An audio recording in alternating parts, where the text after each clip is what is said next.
In this lecture, I will show you how to freeze and unfreeze panes. So sometimes in a big worksheet, you need to, like, suppose you are scrolling down this data.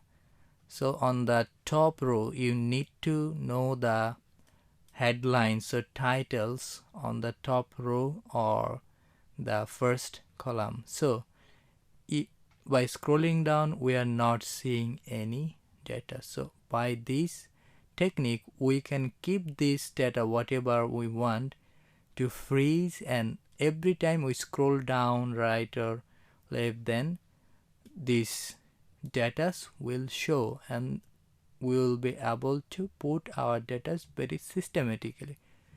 So to freeze or unfreeze that data, we need to go to the view menu, and here we can see the freeze pane. So if we click here like freeze top row, then this top row will be freeze. So whenever you scroll down your mouse or data in the worksheet, this top row will be visible and it will be very easy to put this data.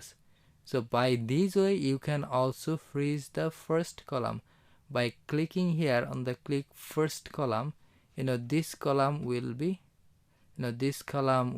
freeze. So if you scroll to the right, and then this first column will be visible. If you go right and left, and this first column will be visible. So to unfreeze the panes, you just need to go to the view and then click unfreeze panes.